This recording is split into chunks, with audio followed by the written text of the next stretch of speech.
यह कानून केवल दंड पर फोकस न करके पुनर्वास और समाज में पुनः एकीकरण पर ध्यान केंद्रित करता है।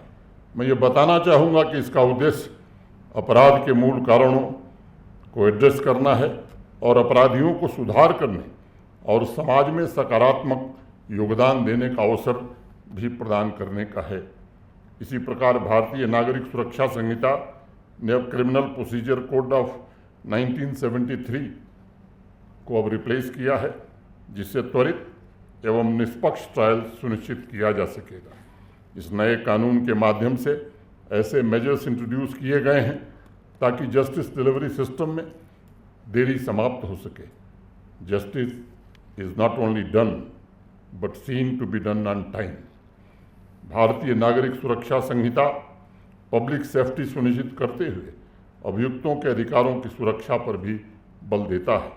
तीसरे और अत्यंत ही महत्वपूर्ण कानून भारतीय साक्ष्य अधिनियम ने इंडियन एविडेंस एक्ट ऑफ 1872 को रिप्लेस किया है तथा एविडेंस कलेक्शन और न्याय प्रक्रिया में उसके उपयोग को कैसे आधुनिक बनाया जाए।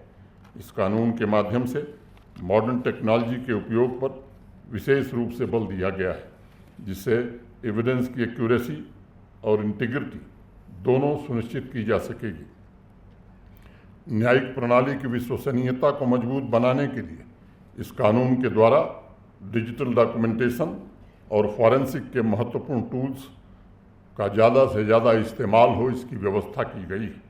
व्यक्तिगत स्वतंत्रता और मानवाधिकारों पर आधारित ये तीनों कानून अधिक मानवीय और न्यायपूर्ण व्यवस्था में आदर्श बदलाव को दर्शाते हैं। मित्रों, 150 वर्षों से चले आ रहे कानूनों में जिस प्रकार रिफॉर्म करके गुलामी के चिन्हों को मिटाया गया है और समाज के कमज़ोर वर्गों की रक्षा की व्यवस्था की गई है, वह मैं समझता हूँ कि भारत के प्रधानमंत्री जी की सभी के लिए न्याय की प्रतिबद्धता का एक जीवंत प्रमाण है। यह तीनों कानून हमारी सांस्कृतिक और ऐतिहासिक जड़ों को सशक्त बनाते हुए आधुनिक समय के साथ आगे बढ़ने और भविष्य की चुनौतियों से प्रभावी तरीके से निपटने की हमारी प्रतिबद्धता को भी दर्शाता है। ये सच है कि अंग्रेज़ों ने जब कानून बनाया था तो वह दंड केंद्रित था, न कि वह न्याय केंद्रित था। ये तीनों कानून दंड केंद्रित न होकर न्याय केंद्रित हैं और विक्टिम के अधिकारों की सुरक्षा और मानवीय गरिमा को भी सुनिश्चित करते हैं। मैं एक और महत्वपूर्ण तथ्य की ओर आप सबका ध्यान आकृष्ट करना चाहूँगा। आज़ादी के पश्चात पहली बार क्रिमिनल जस्टिस सिस्टम में आतंकवाद की व्याख्या करने का काम भारतीय न्याय संहिता कानून ने किया है, जिसका जिक्र अभी स्वाइन साहब ने किया था।